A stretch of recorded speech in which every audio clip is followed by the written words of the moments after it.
Une prophétie vieille de 2500 ans à l'intention des écologistes. Au VIe siècle avant notre ère, un vieux sage chinois a consigné des paroles de sagesse pour l'espèce humaine, pour les générations futures. Ce texte sacré est le Tao Te Ching, texte de référence du taoïsme. Son auteur, Lao Tzu, désignait la source, l'origine de toute chose, qui régit l'univers tout entier, par le terme Tao, qu'il a défini comme étant la grande mère, la mère de l'univers.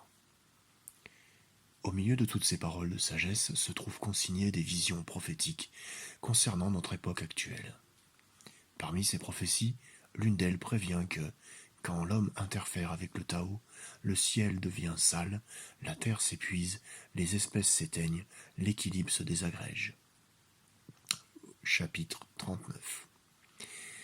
Ici, le Tao, l'ordre divin qui régit l'univers, est aussi ce qui maintient normalement l'équilibre dans l'écosystème. Autrement dit, quand l'homme interfère avec l'écosystème, l'ordre universel divin, le déséquilibre fait que tout se dégrade. Le sage nous prévient que l'atmosphère serait polluée et que la Terre perdrait de sa force. Mais ce n'est pas tout. Comme on peut le voir à notre époque, le sage nous prévient que des espèces, animales et végétales, disparaîtraient. Ce qui est remarquable, et qui nous fait comprendre qu'il s'agit bien d'une prophétie, c'est que ce genre de choses n'était pas une réalité pour l'homme du VIe siècle avant notre ère, qui était Lao Tzu et ses contemporains. Mais le sage chinois nous donne en premier lieu la solution au problème. Elle est toute simple. Il suffit de se raccorder à l'ordre divin, mais le vrai.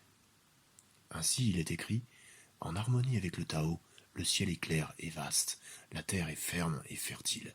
Les êtres prospèrent ensemble, satisfaits de ce qu'ils sont, se multipliant sans cesse renouvelés. Toujours au chapitre 39. Le message d'espoir est donc que la cause écologiste a un soutien dans le divin qui peut l'aider à gagner son combat. Et ce soutien n'est pas des moindres. Il s'agit tout simplement de la déesse mère.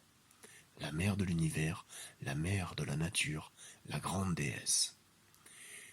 Pour les écologistes, à qui cette cause qui est celle de la nature est chère au cœur, il est donc question de rechercher cette mère de la nature, la mère de l'univers, la grande mère. En réalité, il est bon de savoir que la déesse n'est pas toute seule non plus. Il y a aussi le Dieu qui est son amour, le Dieu Père, sans lequel il n'y aurait pas d'équilibre.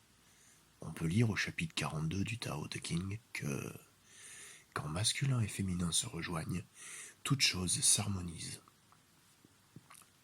Ainsi que les écologistes se joignent à la déesse lune et le Dieu soleil, et toutes choses leur seront possibles.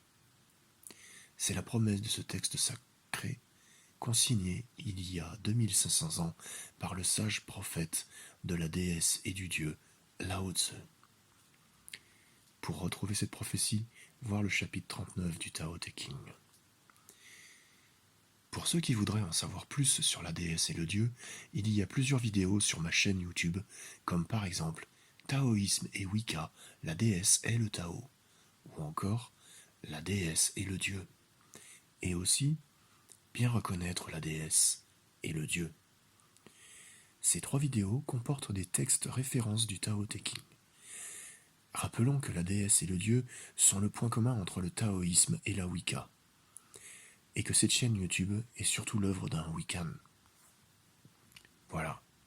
J'espère que cette vidéo vous aura plu et qu'elle vous aura ouvert des possibilités d'avenir pour votre vie, tout particulièrement si vous vous investissez dans une cause pour l'humanité et le monde naturel dont nous sommes tous issus.